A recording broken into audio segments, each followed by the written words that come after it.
네, 신흥국의 환율 불안은 두 가지로 분석이 됩니다. 미국의 양적 완화의 점진적인 축소인 테이퍼링. 그것이 이제 지난해 말부터 좀 이슈가 됐고, 그 전에는 물론 시장에서 먼저 인구에 회자됐었던 2013년도 중반경이죠.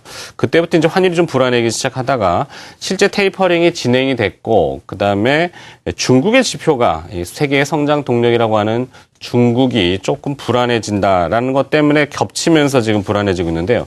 정확한 실체를 한번 들어볼까요? 멘토 컨설팅부터 받아봅니다. 벅시리치의 강동진 대표와 함께하겠습니다. 안녕하십니까? 안녕하세요. 자, 이게 또 위기라는 용어를 쓰게 됐네요. 일단 뉴욕 증시가 좀 큰 폭으로 비교적 하락을 했는데 네. 그동안 많이 올랐기 때문에 떨어진 것 같긴 한데 하루에 이렇게 확 떨어지니까 네. 시장에서는 또 소스라침이게 또 긴장하고 있습니다.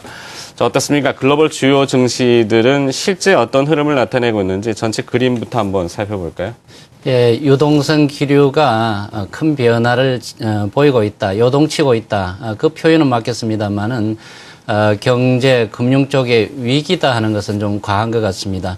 전체적인 그림을 보면은 여러분 1997년도의 아시안 외환 위기하고 비교하기도 하는데요. 그게 주글라르 사이클이거든요. 10년 사이클인데 그거하고는 너무 동떨어진 얘기고요.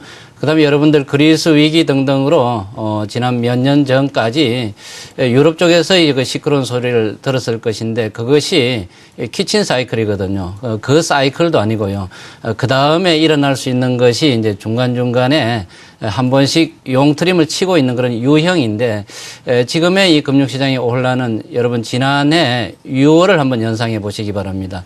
6월에 버냉키 의장이 통화 공급을, 유동성 공급을 지금까지는 쭉 늘려왔었는데 이제는 줄일 때가 되었다. 이른바 테이퍼링이라는 용어를 그때부터 쓰기 시작했는데 그때 미국 증시가 하루에 2.3% 급락하기도 했었습니다. 그때의 데자뷰다. 그렇게 여러분들이 이해하시는 게 좋을 것 같습니다. 세계 증시 동향을 먼저 살펴보도록 하겠습니다.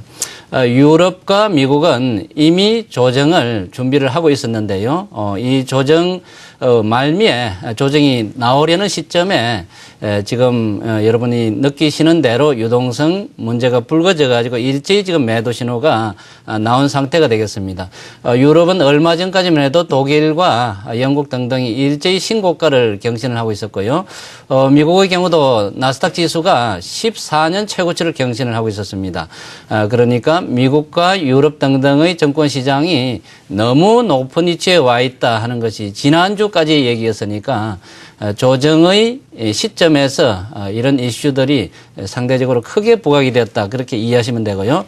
그러나 그 아래 면에 보시면은 브라질과 러시아, 터키 등등의 정권 시장은 아직까지도 대단히 나쁜 상태인데 이들 나라는 이들 나라만의 문제가 있다. 우리나라의 경우도 그렇습니다만은 그래서 좀 차별적으로 이렇게 이해를 하는 게 시장을 이해하는 데 훨씬 좋지 않을까 그렇게 생각합니다. 이 와중에서도 상대적으로 좋은 나라들이 있는데요. 베트남 정권 시장이 지난 주말에도 급등을 해가지고 이달 들어서만 무려 11%를 급등을 하고 있습니다. 우리나라의 코스닥 지수도 대단히 선방하고 있는 그런 상태를 함께 눈여겨보면 좋을 것 같고요. 그 다음에 중국 그렇습니다만은 중국은 지금 매수 신호가 나온 상태가 3일째 이어지고 있습니다. 미리 조정을 보인 중국 정권 시장은 세계 금융시장이 파고에도 불구하고 비교적 조금은 그 풍향이 좀 약한 편이다. 그렇게 이해하시면 좋겠습니다. 네. 자, 이제는 또 유동성이라는 거를 점검해 보는데 보통 유동성은 그럼 달러 가치의 변화. 어차피 신흥국 통화 가치가 흔들리면은 달러 가치는 상대적으로 어떻게 될 것이다라는 건데요. 달러 가치화가 되면 10년 만기 미국의 국채 수익률, 뭐 안전자산의 선호가 얼마나 강해지는지 여부도 중요할 것 같고요. 그리고 또 그 밖에 원자재들. 사실 유동성 지표인데 이제는 요동성 지표 이렇게 해야 되겠네요. 요동을 치고 있으니까 유동성 지표 어떻습니까? 이 유동성 지표에 대한 공부를 좀 할 필요가 있을 것 같습니다. 여러분 달러화가 강하고 신흥국 통화가 약세다 하는 보도를 아주 오랫동안 들어오셨을 것인데요. 여러분 달러화 인덱스 한번 보시겠습니까? 좌측 상단에 달러화가 특별히 많이 급등했다. 그런 느낌이 안 들죠. 오히려 약세였거든요. 달러화가 강하다 그랬는데 달러화가 약세다? 무슨 이 괴리가 있을 것 같죠. 여러분이 지금 보도를 통해서 듣고 있는 것은 신흥국 정권 시장, 신흥국 통화 시장이 달러화에 비해서 대단히 약하다. 아르헨티나 통화도 그렇고 터키도 그렇고 그런 얘기를 조금 구분해서 들을 필요가 있을 것입니다. 달러화는 세계의 기축통화죠. 그런데 주요국의 통화, 달러화를 산정한 통화는 G20 국가 중에서 17개 나라가 있는데요. 그 17개 나라의 가중치가 대부분이고요. 신흥국 통화의 그 가중치는 대단히 미약한 상태라는 것을 일단 인지하실 필요가 있을 것입니다. 그것을 이해해야 이 달러화가 이렇게 오르지 못하고 약세 국면하고 현재 여러분들이 느끼는 그 괴리율을 조금 메울 수 있지 않을까 그렇게 생각합니다.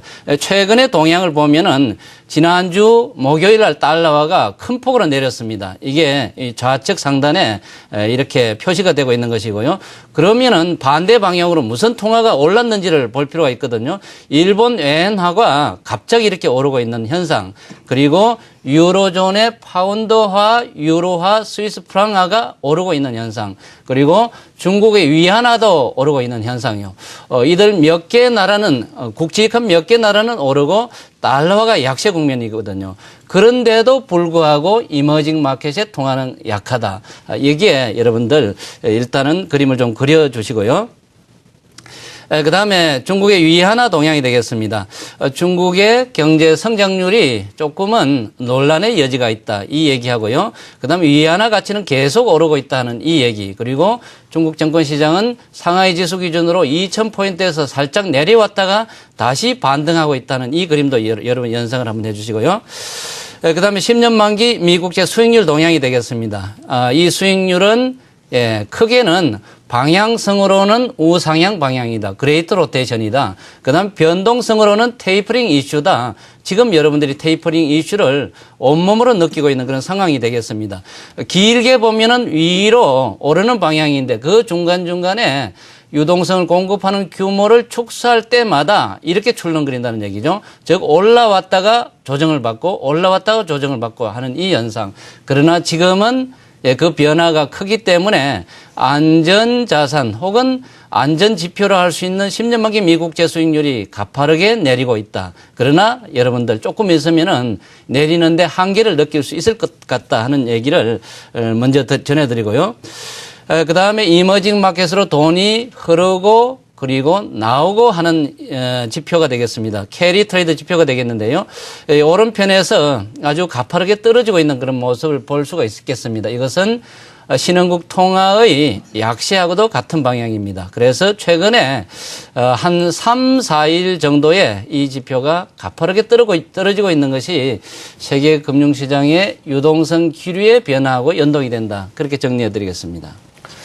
네, 느낌이 조금 이렇게 움츠려드는 모습인데 중국을 바라보면은 내부 성장은 더딘데 외부로 표현되는 환율은 강하단 말이죠. 예. 그죠? 그러니까 속은 골골한데 겉은 번지르한. 그러니까 뭔가가 잘못되고 있어요. 그러면 옷을 갈아입든지 아니면은 이런 잘 매칭이 나와야 되는데 중국이 아직도 움직이지는 않고 있군요. 자, 중요한 것은 이제 또 조정의 질을 파악해 봐야 됩니다. 뉴욕 증시가 300포인트가 조정을 받았는데 30포인트가 됐건 300포인트가 됐건 그 조정의 질이 중요하지 않습니까? 네, 그렇죠. 악성의 조정인지 아니면은 그런 대로 조금 순간적으로 움츠러든 것인지 뉴욕 증시는 어떻게 보십니까?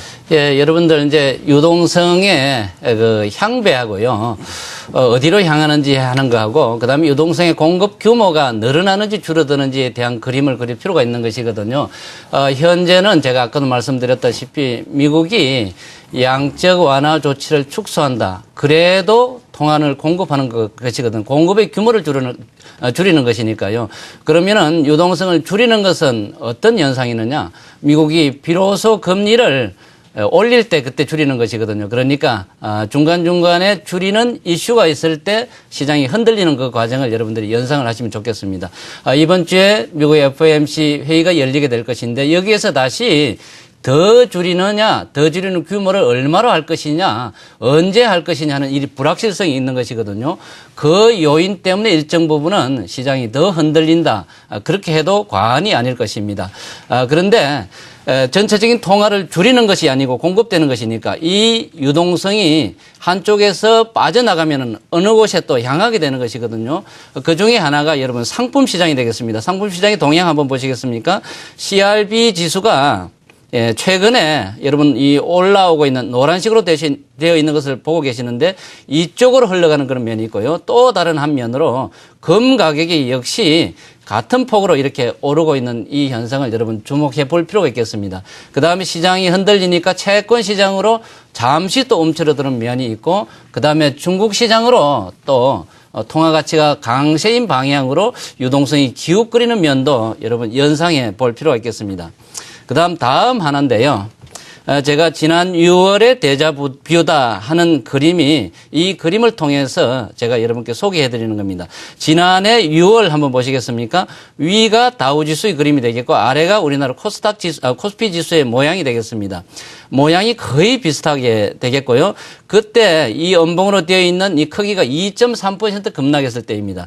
2.3% 급락하고 약 3일 정도 더 내리다가 그 다음에는 바로 반등을 하고 또 우상향으로 이렇게 간 모습을 보였습니다. 다우지수의 경우는 그 뒤에도 40번 정도 사상 최고치를 경신을 했습니다. 그러니까 이 테이퍼링 이슈가 전체적인 길을 꺾는 것인지 아니면은 쉬어가는 유형의 출렁 그림인지를 여러분 구분해서 볼 필요가 있겠고요. 이 오른편에서 다시 1.9%짜리 음봉을 맞았는데 향후의 향배가 꼬꾸라질 것 같지는 않습니다. 다시 방향을 잡을 가능성이 있다 하는 말씀을 드리고요.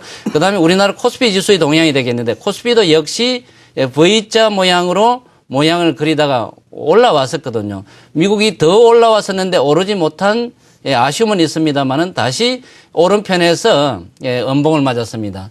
미국과 같이 비슷한 유형으로 조정을 받겠죠. 조정을 받겠습니다만은 그러나 여러분들이 생각하는 위기라든지 또 예전에 아주 흉측한 주글라르 사이클 율령이라든지 이런 것과는 상당히 거리가 있다는 얘기를 전해드리고 싶습니다. 네.